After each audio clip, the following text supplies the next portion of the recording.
Front Row MMA here at Cage Warriors 60 in London with the winner of the first fight of the night, Cameron Ellis. Cameron, you've moved to 2-1. You were fighting a guy who was 4-0. Yeah. Quite frankly, that experience didn't seem to count for anything. You came out hard and fast. Was that the game plan coming in? Yeah, to be honest, like everybody that knows me, I go from the get-go. I don't have that, need to get warmed up and all that malarkey. So my warm-up's in the change room, five minutes, and that's it. Then I'm ready to go. So you came out with some big shots. You were throwing some big shots. You landed a nice kick, and then you used your shots to get to move in for the takedown. Once you got a hold of him, did you know that was the end? Yeah. To be completely honest, I said like it's my two. I got asked like earlier on before two predictions of the fight, and I said like it's either going to go one way, a good knockout hopefully with a front kick, because I've been practicing that a lot and I can get it off, and then the other one is my signature move, Anaconda, and I said literally it will be me come out, I throw a big leg kick, trade him a bit, he won't really like it, he went to jump guard, shrugged it off, and then that's it. Like I always bait him in, he come in for the double leg. As soon as my arms clasped together, that's it. I knew it was gone. I must say though, he defended it well. He kept on his knees, and I could feel his strength. But then he went out, because then that's when I could roll him. I thought it was a darce to start with. You've corrected me with the Anaconda, but the fact that you took it from the standing position to the floor and then rolled them around, can we expect to see that kind of aggressive grappling from you every time you come out? Yeah, like, I'm a very, very aggressive fighter. In a way, also I like to say aggressive / spiteful. Like if I want to cut you, I want to hurt you, I want people to look at me and be like, I'm fighting, Cameron Ellis, no, it's going to be a war, it's going to be quick, it's going to be aggressive. I'll be aggressive for the full 15 minutes. And the Anaconda choke, like again, I'm saying it was my first submission. Before you in just a little bit, just in case we lose. That's me.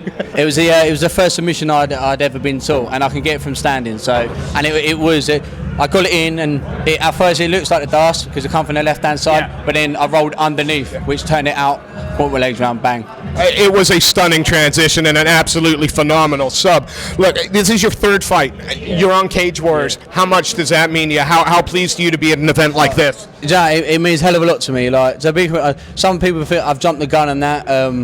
Like with my experience, my first fight was obviously Spencer Hewitt. He was at the time he had like 12, 13 fights. Do you know what I mean? Like, the way I look at it, I train as hard as I can. I know nobody trains harder than me. I'm on the track, I'm in the pool, I'm in the gym, I'm sparring, everything. So the way I look at it, it doesn't matter who you put in front of me. You give me an 8-week fight camp, I'm going to come, and trust me, I could deliver. I just had an off day once, it was 1-on-1.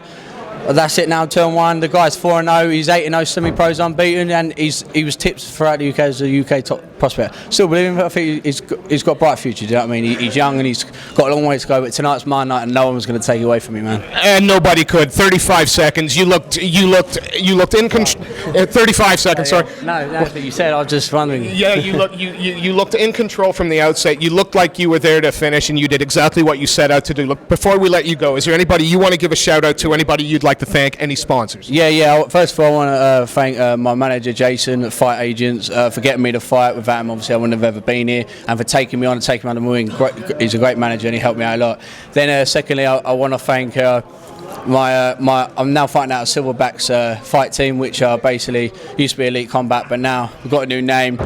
Fighting out their gym, we're in Canterbury. Paul McGinty, head coach there, brown belt underneath Valmy and Neto, who's my jiu-jitsu coach. Then I've got Gary Carr. He's been a real key support of me. He's been through all my training. He's my track guy. I train with him literally every other day. You know what I mean? He's been a real mental side of things for me. My family for putting up with me, weight cut and everything. Just anybody that shows me any support, and for everybody getting behind me basically. And at the end of the day, I just want to say thank you to everyone. I can't, if I forgot anyone, then I apologise, but I thank you everyone for coming down today, for buying tickets, and more importantly, I thank Cage Warriors for giving me the opportunity, because I know coming in at 1-1, taking on a 4-0 guy is a bit of a risky thing. People would argue, mismatch and all that, but hopefully they'll see tonight that it was a good match out, and I'm here to roll.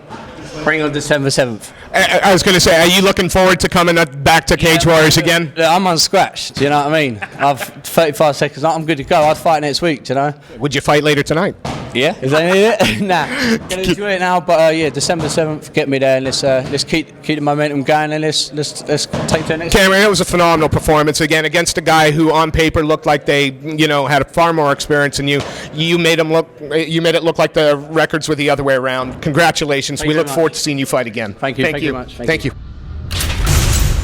Peace out.